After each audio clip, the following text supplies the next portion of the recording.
Assalamualaikum warahmatullahi wabarakatuh. Alhamdulillahi rabbil alamin. Wassalatu wassalamu ala asrafil mursalin Sayyidina Muhammadin wa ala alihi wa ashabihi ajma'in. Amma ba'du. Ikhwanul muslimin rahimakumullah.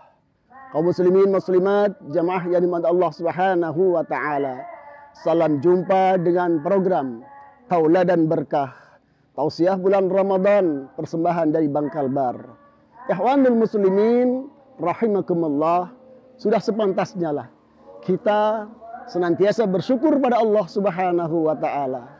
Syukur atas segala nikmat-nikmatnya, syukur atas segala karunia-karunianya, syukur dengan segala bentuk anugerah yang Allah subhanahu wa ta'ala berikan.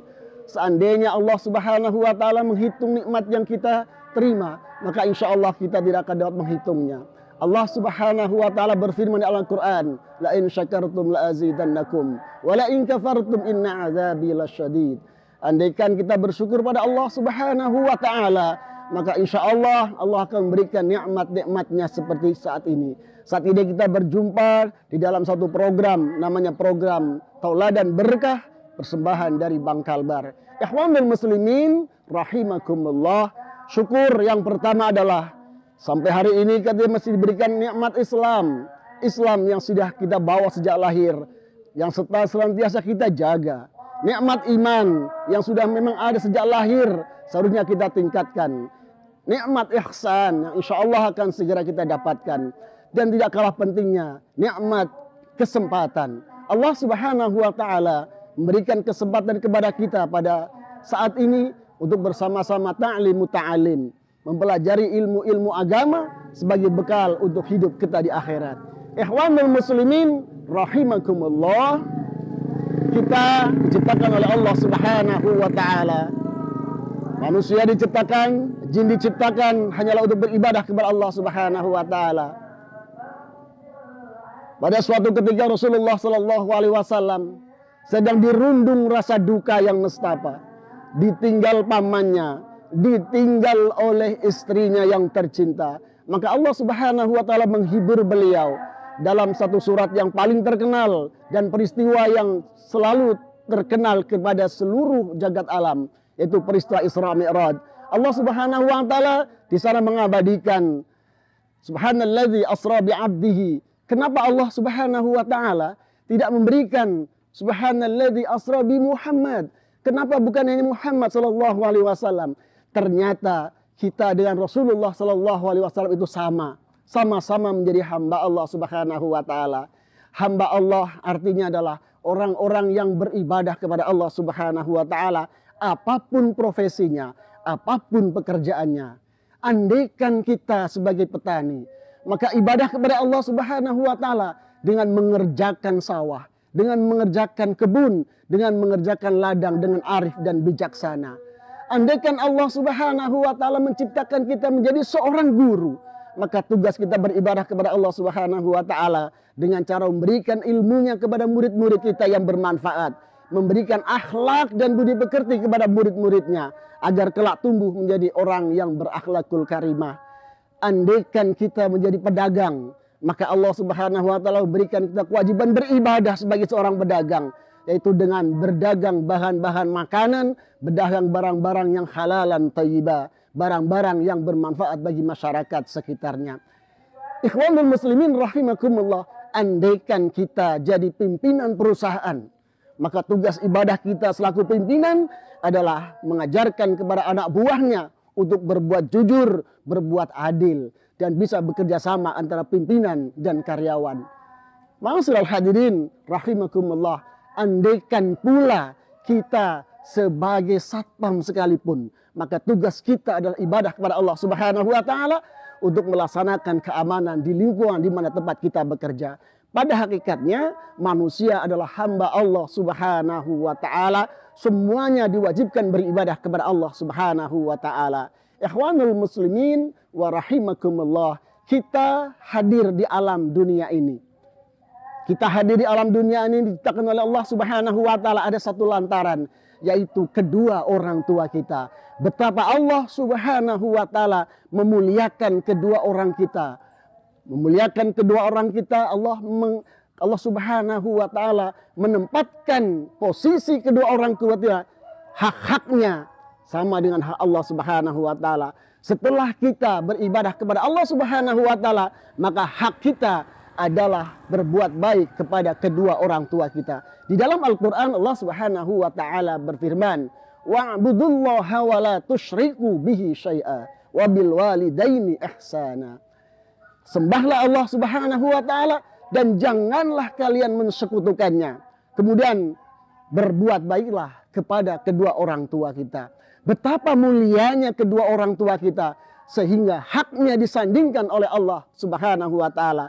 Sebagaimana wa wassaynal insana biwalidayhi hamalathu ummuhu wahnan ala wahnin wa fisaluhu fi arhamayn an ishkurli wa liwalidayya ilaikal masir. Allah Subhanahu wa taala di dalam satu Al-Qur'an mewajibkan kepada insan, bukan hanya kepada umat Islam, tapi kepada seluruh umat manusia. Insan itu artinya seluruh manusia, dari manapun asalnya, apapun agamanya, apapun golongannya, maka punya kewajiban untuk beribadah kepada Allah Subhanahu wa taala. Wa wassaynal insana, yaitu disuruh beribadah kepada Allah Subhanahu wa taala.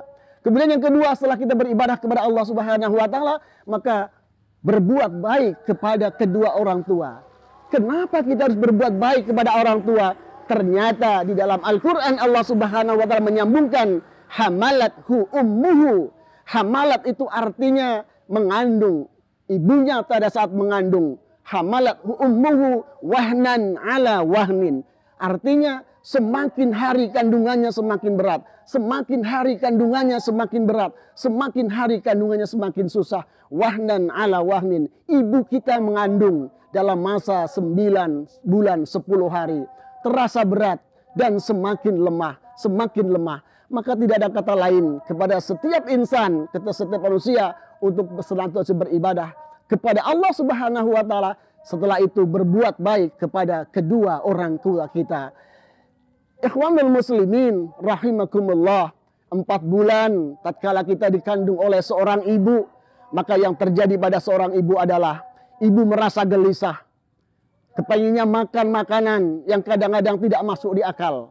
Pada saat usia 7 bulan dan kandungan, ibu kita merasa berat kandungannya. Kemana-mana dibawa, ke masjid dibawa, ke surau dibawa, ke pasar dibawa. Kemana-mana ibu kita selalu membawa kandungannya. Begitulah seorang ibu. Betapa beratnya perjuangan seorang ibu untuk mensukseskan anak-anaknya. Ikhwanul muslimin rahimakumullah, setelah 9 bulan 10 hari lahirlah seorang bayi, lahirlah seorang anak. Maka tugas ibu belum selesai, masih ada, yaitu menyusui selama 2 tahun lamanya, menyapih selama 2 tahun lamanya. Air susu ibu yang diberikan kepada anak-anaknya tujuannya adalah supaya anaknya hidup sehat kelak menjadi orang yang berguna bagi bangsa dan agamanya. Betapa mulia seorang ibu, betapa mulia kedua orang tua kita. Maka pantaslah Allah Subhanahu wa taala menyandingkan antara hak Allah dengan hak kedua orang tua kita.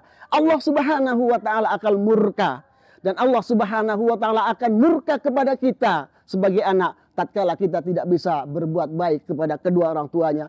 Sampai-sampai Rasulullah sallallahu alaihi wasallam mengatakan, ridallahul waridul walidain wa suhtullah suhtul walidain. Ridhonya Allah Subhanahu wa taala karena ridhonya kedua orang tua. Murkanya Allah Subhanahu wa taala karena murkanya orang tua.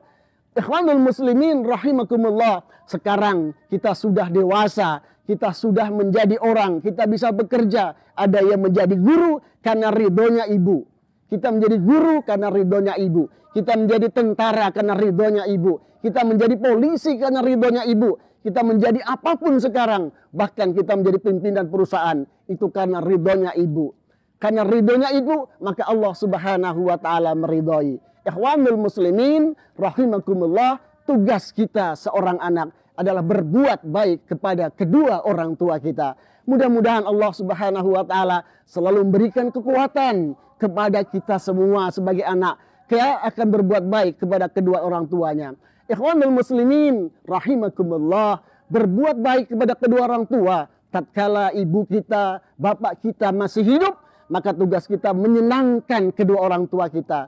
Tatkala bapak ibu kita tidak punya harta, tugas kita selaku anak memberikan harta kepadanya. Tatkala bapak ibunya kita miskin, maka wajib kita mengkayakan dia. Tatkala bapak ibu kita susah, maka tugas kita menyenangkan beliau berdua. Tatkala orang tua kita sudah pulang ke rahmatullah, maka tugas kita berdoa kepada Allah Subhanahu wa taala. Allahumma ighfir li dzunubi wa li walidayya warhamhuma kama rabbayani shaghira. Ya Allah yang Maha Agung, ampunkanlah dosa-dosa kami. Ampunkanlah dosa-dosa kedua orang tua kami.